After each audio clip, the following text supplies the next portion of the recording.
Why does context matter? It's a big question that answers so much about the world we live in.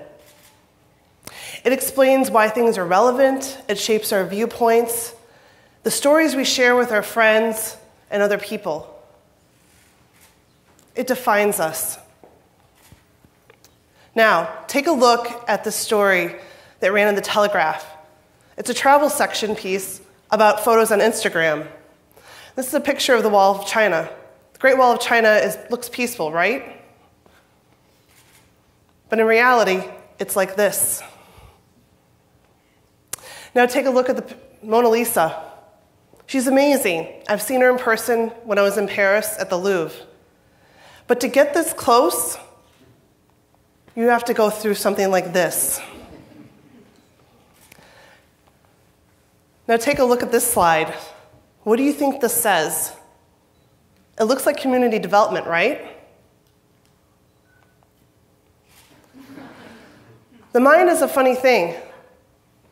What you think you're seeing isn't always reality, and that's why context matters. It's really important with what I do as a journalist. It's essential. Being accurate is obviously important, but giving the context is what matters the most to keep it in the sense of what it is given. It's everything.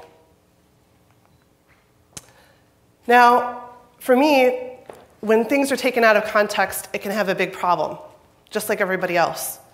Nearly 20 years ago, I was working as a sports reporter, driving to every NFL city in the country. It was after a New England Patriots game, and it was sunny and bright, should have been the perfect day. But a car in front of our car swerved out of control. The car I was in the back seat, swerved from the left lane to the right, and we were hit by an oil tanker. I don't remember it to this day. I was in a coma, and I woke up after a couple hours. I remember going through the tunnel of light and being told it wasn't my time. I needed to go back. But when I woke up, the doctor said, nope, that's just the morphine talking. It really didn't happen. A few days later, I was released from the hospital, and I took a flight from Norwood, Massachusetts, back to Chicago. But in mid-flight, I had more ribs break because of the air pressure. So I was taken from O'Hare Airport, from the tarmac, to another hospital. And when I got there, I told the doctors I had a punctured lung, I had broken ribs, I had a concussion and internal bleeding. That information mattered a lot. It gave the doctors the context they needed so they understood they could not bind my ribs like they normally do because they needed to let my punctured lung heal. Context is everything. And it matters so much that 14 different healthcare and doctor teams decided to study it. And what they found was astonishing. They were surprised that contextual factors play such a major role in healthcare, more important than almost any other factor. But unfortunately, most of those contextual factors aren't recorded, analyzed, or documented. So when a healthcare team tries to repeat a study, a lot of times it's difficult to do because they don't have the context. Context is really important, but if you don't keep it, you get skewed. As journalists, it's my job to be part of the watchdog team. We are the check and balance for the American government. Our job is to give context to readers and viewers and listeners so they understand what is being said and what isn't being said. What is the meaning? And that transcends different industries. It's not just journalism. But in this era, we need to make sense of the senseless. And that's important. So let's talk about the gun violence here in Chicago. 4 years ago, homicide rates drastically rose. Almost all of them were gun homicides. But what we learned was Chicago had a rate of 25.1 homicides per 100,000 residents, and New York only had 2.3, even though New York has triple the number of people. So what happened? Why did this happen? Some people pointed to the fact that Indiana and Wisconsin have looser gun laws, and were suspecting that people were coming over from the border. But if you take a step back and look what was happening here in Illinois, you'll have a better sense.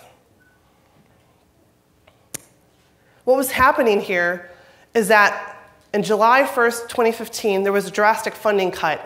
And for 2 years, we couldn't balance a budget here in the state.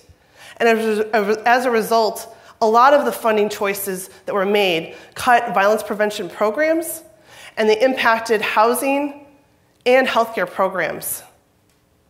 And as Charlie Ransford, who runs the Cure for Violence program here at University of Illinois, Chicago, said, it was like Ebola.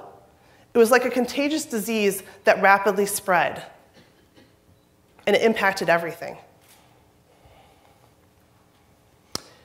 Context helps explain the how and the why to our questions, and without it, we're lost. It's really confusing to make sense of what we're trying to understand.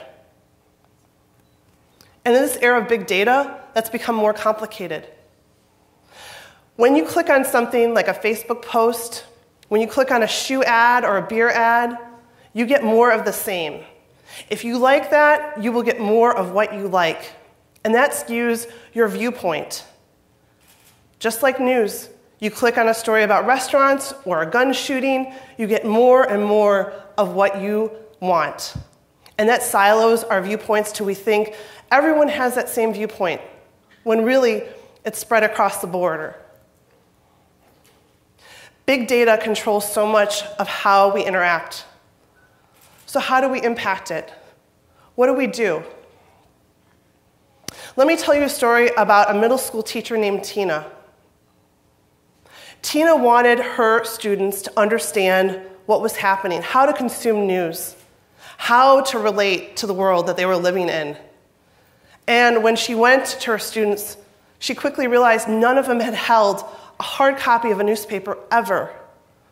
So she brought a hard copy of newspapers into the classroom, and she started playing news footage of CNN, like this.